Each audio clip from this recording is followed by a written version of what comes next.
Bonjour à tous, ici Mathieu de chez Giant Magog, puis aujourd'hui on va couvrir le Stance E plus EX.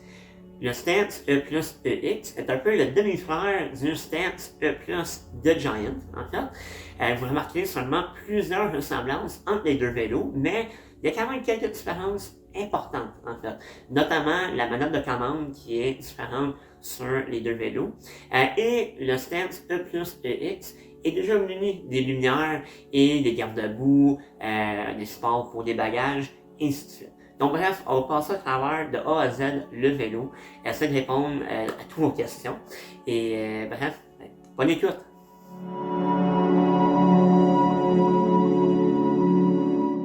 Donc, commençons par parler de la manette de commande de votre vélo. On vient allumer le vélo par peser sur le petit bouton sur le dessus, ici.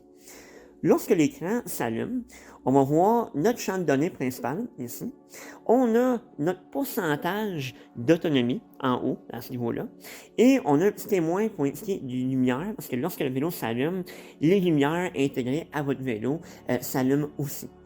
Donc, premièrement, si on parle de notre champ de données qui est ici, le champ de données va indiquer les informations qu'on a besoin lorsqu'on roule.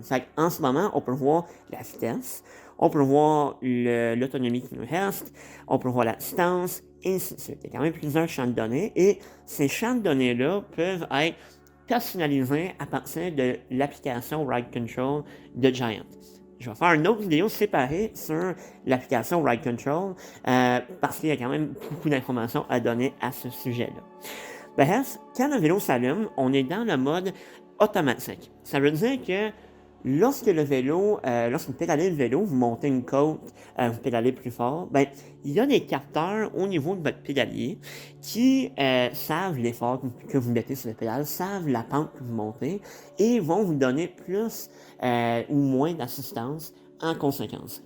On peut quasiment oublier notre manette de contrôle à ce niveau-ci et juste changer nos vitesses et nos plateaux comme on ferait avec un vélo normal, parce que le vélo va nous aider sans qu'on ait dit quoi faire, si on peut dire. Si on veut manuellement changer le niveau d'assistance, on va venir peser sur le plus ou le moins, juste ici. Et comme vous pouvez voir, l'autonomie du vélo va changer en conséquence de le niveau d'assistance qu'on va choisir. Donc, il n'y a pas de surprise à ce niveau-là. Finalement, si on veut venir éteindre nos lumières, c'est le bouton sur le dessus ici. On vient peser pendant quelques secondes et, comme vous avez vu, le témoin s'éteint et les lumières s'éteignent aussi. Si on veut changer la luminosité de notre écran, on vient juste peser une fois dessus et, comme vous pouvez voir, la luminosité vient changer. Dernièrement, ici, on vient peser sur le petit bonhomme qui marche ici et une fois qu'on a pesé dessus, vient peser sur le plus. Le vélo va vouloir avancer à ce niveau-là, parce que ça, c'est le mode marche qu'on dit. Donc, c'est vraiment dans le contexte que soit on a besoin de débarquer du vélo pour monter un cours entre les autos, soit parce que le terrain il est trop rocailleux, ou peu importe, pour une raison quelconque, on n'est pas capable de rouler le vélo, mais on vient peser dessus et on vient ensuite peser sur le plus à ce niveau-là. C'est pas un mode qui reste à l'infini, autrement dit, on a une fenêtre de quelques secondes pour venir actionner le mode marche, sinon il s'arrête et lorsqu'on vient peser sur le plus ou le moins, comme vous voyez, et on revient à nos changements d'assistance à ce niveau-là. 2 points concernant vos champs de données. Si on passe à travers ici et on va voir la distance. Dans le fond, la distance, c'est le nombre de kilomètres que vous avez fait dans votre journée.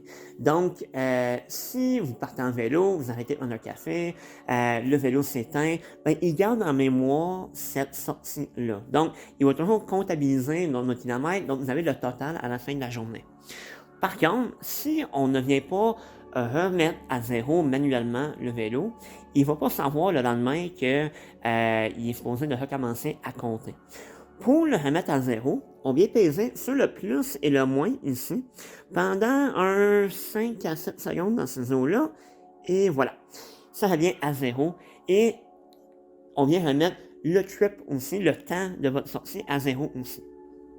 Par contre, si on passe à travers ici jusqu'à l'odomètre qui est ici, L'odomètre va compter jusqu'à l'infini. C'est comme dans une auto, ça veut dire le nombre de kilomètres total qu'on a parcouru avec notre vélo depuis notre première sortie. Finalement, un dernier point, si jamais vous empruntez votre vélo à votre ami américain et lui, il ne comprend pas les kilomètres, il veut avoir des données en milles, ben, c'est possible de changer l'écran de milles en kilomètres et vice-versa. On vient simplement peser sur le i ici pendant quelques secondes et vous allez voir, on vient changer en milles. Et voilà, juste comme ça. Donc, on est capable de faire les deux. Généralement, par contre, on va seulement rester en kilomètres. Donc, on vient repaiser dessus pour revenir en kilomètres. Après un certain temps, si on n'a pas roulé le vélo, admettons qu'on arrête quelque part, on va au salle de bain et on laisse le vélo allumé, il va s'éteindre par lui-même. Sinon, par contre, on peut venir juste peser sur le bouton qu'on a pesé au début et le vélo va s'éteindre à ce niveau-là. Donc, bref, ça fait pas mal de tour pour ce qui est de votre manette de commande.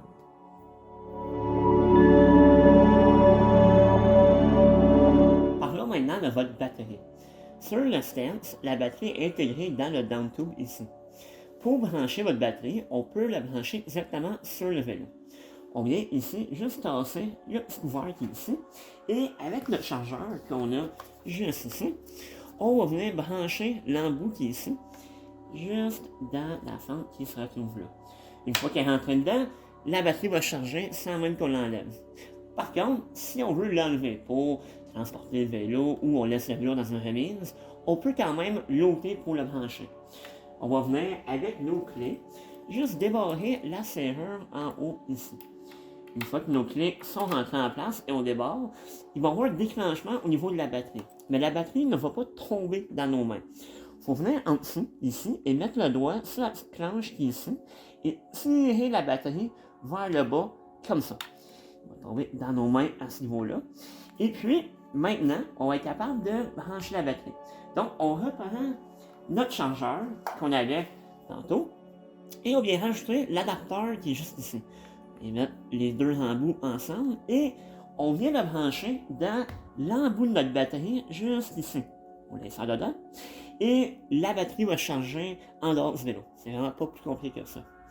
Si on veut savoir quel niveau de charge on est rendu alors que la batterie est en dehors du vélo, eh bien, on vient juste peser sur la petite éclair qui est juste là et les lumières viennent s'allumer. Donc, c'est vraiment pas plus compliqué que ça. On peut voir facilement quel niveau de batterie notre batterie a sans qu'il soit sur le vélo.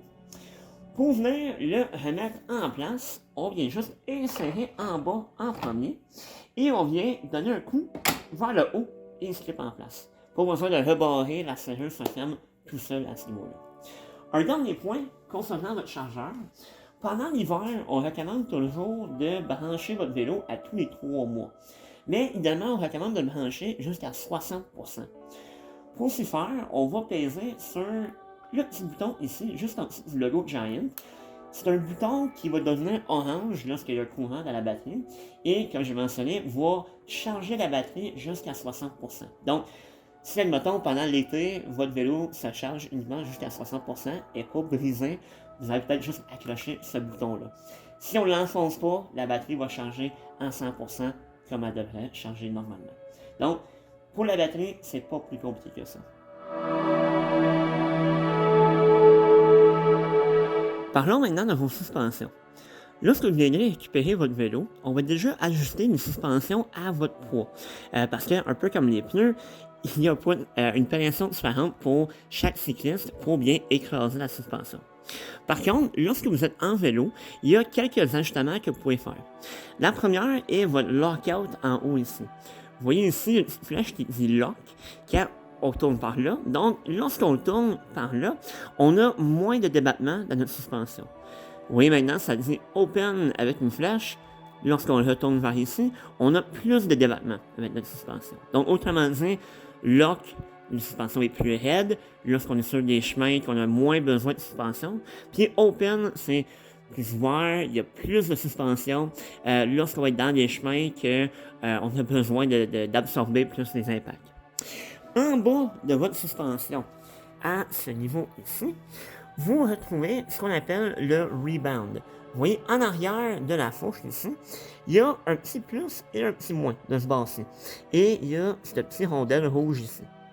Le rebound, dans le fond, c'est la vitesse à laquelle votre suspension va revenir. Donc, lorsqu'on parlait du lockout précédemment, ça c'est l'amplitude, disons, que votre suspension va avoir.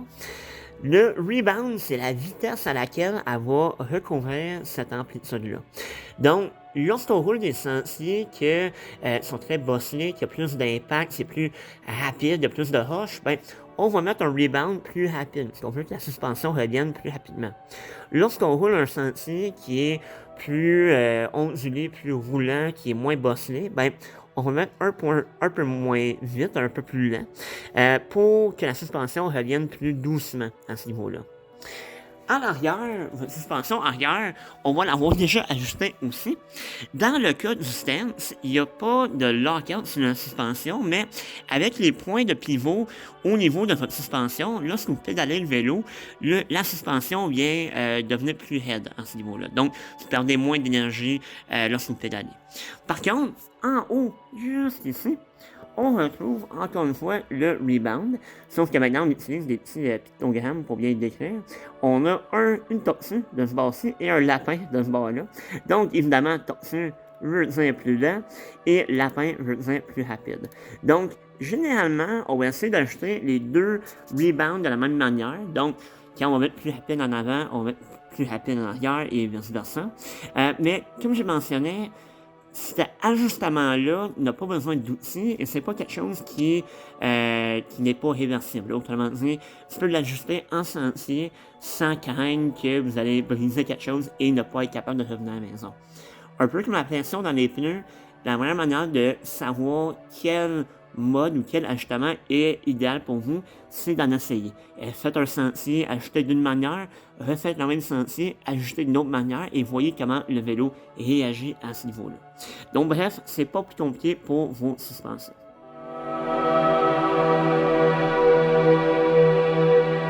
Parlons maintenant de la pression dans vos pneus.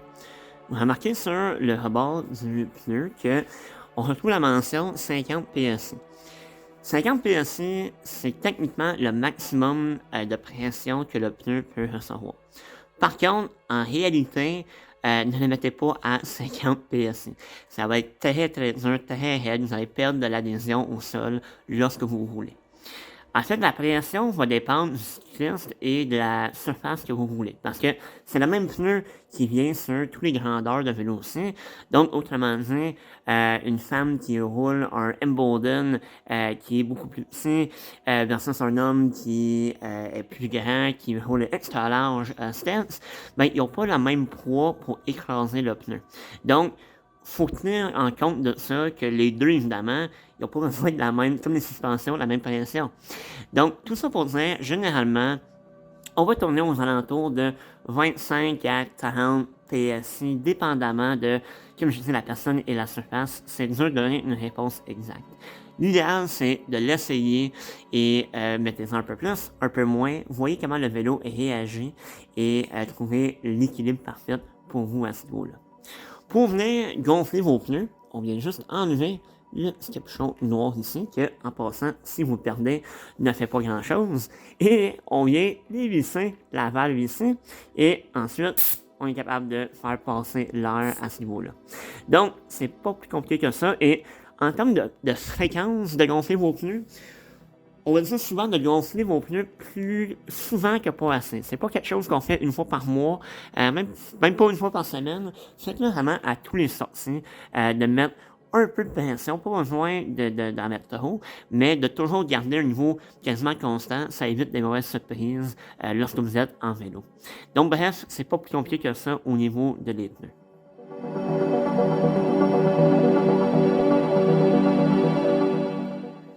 Parlons maintenant de vos freins.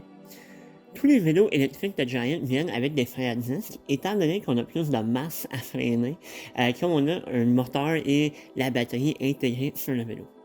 Pour enlever votre roue en avant, c'est pas parce qu'il y a un frein à disque que c'est plus compliqué, en fait. On vient simplement ouvrir ici la clenche, premièrement, et ensuite, de l'autre bord, on va le pousser en place, ici, ce petit embout, et faire un demi-tour avec. On veut le tenir de l'autre bord et faire le demi-tour pour bloquer les dents en place. Je ne sais pas si vous voyez bien à la caméra. Si je l'aurais fait, je vais l'ouvrir. Vous voyez, on a nos dents de sortie ici, les petites pattes sont là. On veut le pousser en place et le tourner pour qu'il se referme en place à ce niveau-là. Une fois qu'il est rentré en place, ben, on peut venir resserrer l'essieu au complet, juste comme ça. En fait, on l'enlève. Ensuite, la roue, c'est juste glisser pour descendre comme ça. Une fois que la roue est enlevée, on va venir mettre un petit spacer entre les plaquettes de frein de votre vélo, en fait. Donc, ici, vous pouvez voir qu'il y a un petit espace entre les plaquettes de frein ici. Comme vous avez un vélo avec des freins à disque hydrauliques, s'il n'y a rien pour les empêcher de se coller ensemble lorsqu'on vient freiner, ils vont se coller ensemble. Donc, c'est pas dramatique. On peut simplement venir les décoller avec un tournevis, avec par la clé d'auto, mais c'est un peu plus gossant, disons ça comme ça. Donc, pour empêcher ça, on va mettre ce petit bout de plastique-là. Donc, on va venir l'insérer en place entre les plaquettes, juste comme ça. Et on va vouloir que l'embout ici vienne se clipper dans la barre qui est en arrière. On voit bien, il y a une barre en arrière ici. On veut qu'elle rentre en place et qu'elle vienne se clipper. Donc, une fois qu'elle est dedans, elle ne bouge pas. Elle ne va pas tomber de là, elle va rester en place et ça va empêcher nos plaquettes de frein de se coller ensemble à ce niveau-là. Donc, une fois qu'on veut remettre la roue en place, on vient simplement enlever le spacer comme ça. On vient reprendre notre roue en avant, comme ça, et on vient juste le monter en place pour l'enligner entre les plaquettes de frein et on vient glisser en place à ce niveau-là. Une fois qu'elle est en place, on vient juste repousser notre essieu à travers, comme ça, et on va venir le revisser, donner un peu plus de tension. Pour le visser, vous venez juste tenir un bord ici et tourner l'autre embout ici. Et pas besoin de mettre une tonne de tension, mais on va juste venir le renfermer comme ça pour pas que la roue tombe à ce niveau-là. Donc, c'est pas plus compliqué que ça. Les seuls moments que vous avez réellement besoin d'enlever votre roue en avant, c'est lorsque vous êtes malchanceux et vous avez une crevaison ou pour mettre le vélo dans la valise d'une auto, disons. Parce que la majorité des racks à vélo, pour les vélos électriques, on va toujours recommander des racks qui viennent supporter les roues par en dessous, en fait. Donc, le vélo n'est pas suspendu dans les airs. Comme il y a un peu plus de poids au niveau du vélo, c'est ce qui est recommandé pour ne pas l'abîmer à la longue de ce côté-là. Donc, bref, c'est pas plus compliqué que ça pour vos freins.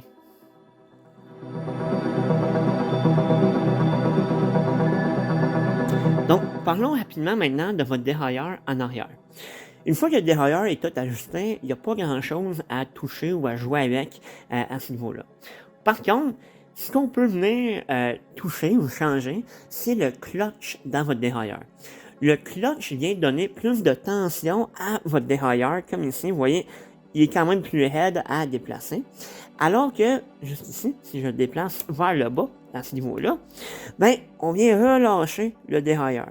Donc, ça, c'est encore dans le contexte qu'on veut enlever notre roue arrière parce qu'on a une crevaison ou quoi que ce soit, on veut qu'il soit plus facile à enlever. Lorsqu'on roule le vélo, garde-le toujours enclenché à ce niveau ici pour garder une bonne tension dessus. Ça va empêcher votre chaîne de flacoter autant comme il flacoterait normalement, en fait. Donc, ça va juste donner plus de tension, plus de précision au niveau de votre dérailleur et moins de chances d'échapper votre chaîne à ce niveau-là. Donc, c'est vraiment juste la clenche ici qu'on vient bouger vers le haut ou vers le bas pour l'engager ou le déclencher. Pas plus compliqué que ça.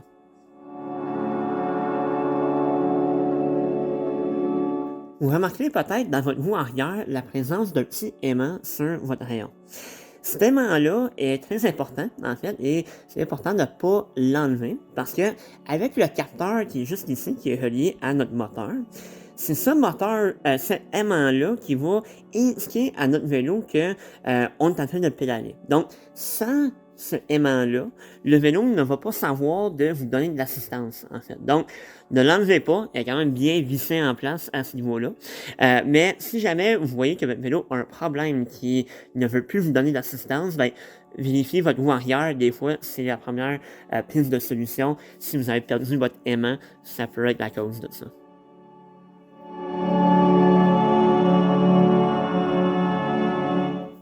Parlons maintenant d'entretien. On se souvent posé la question, comme j'ai un vélo électrique, est-ce que j'ai plus d'entretien à faire? Est-ce que j'ai moins d'entretien à faire? Est-ce que j'ai pas d'entretien à faire? En fait, la règle d'or, c'est que un peu d'amour va loin. Un vélo électrique reste un vélo, en fait. Donc, tout l'entretien que vous aurez fait dans le passé sur un vélo ordinaire non électrique, on va continuer de le faire sur un vélo électrique. Donc, premièrement, quand on dit un peu d'amour va loin, de garder votre vélo propre, de le nettoyer souvent, ça fait toute la différence. Pour nettoyer le vélo, on peut utiliser un peu d'eau, un peu de savon, en fait, à ce niveau-là. Il y a des produits comme le Mock-Off Bike Cleaner, en fait, qui sont des savons faits pour les vélos, pour les nettoyer à ce niveau-là.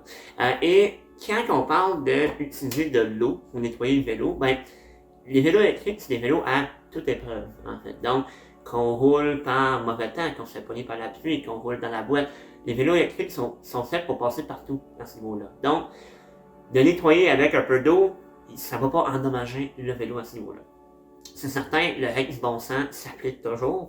De ne pas mettre de l'eau à pression dans votre moteur va éviter des bris inutiles, disons.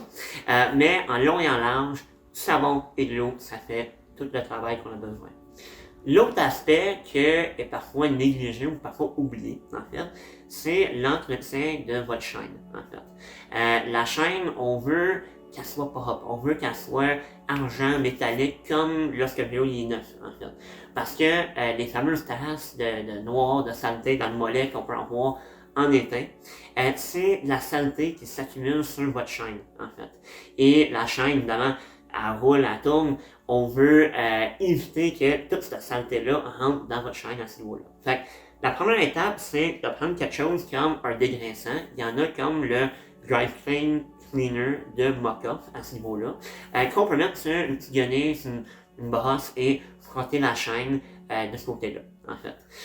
Une fois que notre chaîne est propre, qui est argent, métallique, comme on le veut, ben on vient remettre un peu d'huile sur la chaîne. Donc, il y a des huiles faites pour des vélos électriques à ce niveau-là, mais pour être honnête, n'importe quelle huile de vélo, huile de chaîne de vélo, peut faire le travail. Donc, si vous avez encore du stock de votre ancien vélo non électrique à la maison, ça peut très bien faire le travail à ce niveau-là, en fait. Un autre point au niveau des freins. Tous les vélos de Giant électriques ont des freins à disque, en fait. Frein à disque n'est pas plus compliqué que les freins normaux, mais si on se fait pogner par le mauvais temps, on roule sous la pluie, ben, le lendemain, si on sort le vélo à nouveau, ben, on peut entendre un grincement quand on vient freiner. Tout le quartier va vous entendre. Pour éviter ça, en fait, on peut prendre un peu d'alcool à friction, en fait, juste le mettre sur une guenille qui est propre et juste essuyer le disque du vélo, en fait. Parce que c'est sur le disque que la saleté va s'accumuler et si on roule dans la pluie, ben, toutes les huiles de la route peuvent venir se coller sur le disque et c'est ça qui va faire crier lorsqu'on vient freiner, en fait. Le dernier point, en termes d'entretien annuel, nous on recommande toujours de faire au moins un entretien annuel une fois par année, en fait. Dans l'entretien annuel, qu'est-ce qui est peut-être différent qu'un vélo non électrique? On vient décharger la batterie au complet. On vient recycler toutes les cellules de la batterie parce que la manière que les batteries sont faites, c'est toutes des cellules indépendantes. Donc, on vient drainer toute la charge de ces cellules-là et le recharger au complet, en fait. Donc, ça vient prolonger le durée de vie de votre vélo à ce niveau-là. L'autre chose, c'est qu'on vient faire toutes les mises à jour au niveau logiciel de votre vélo. Parce que comme c'est un vélo électrique, il y a un ordinateur quasiment là-dedans et il y a des mises à jour qui peuvent ou qui même devraient être faites de ce côté-là, en fait. Est-ce que les mises à jour sont obligatoires pour faire fonctionner le vélo. Non, pas nécessairement, mais souvent ils vont améliorer l'expérience générale du vélo, donc l'efficacité du vélo, du pédalage, et ainsi de suite. En fait. Donc bref, c'est vraiment les seuls points à retenir ou les points importants au niveau de l'entretien. La majorité, vous pouvez tout faire à la maison quasiment, mais au moins un entretien annuel. Ça garde votre vélo propre et ça permet de valider que les plaquettes de frein, la chaîne n'est pas trop usée, et ainsi de suite, pour que la prochaine saison, votre vélo soit en bon état pour partir.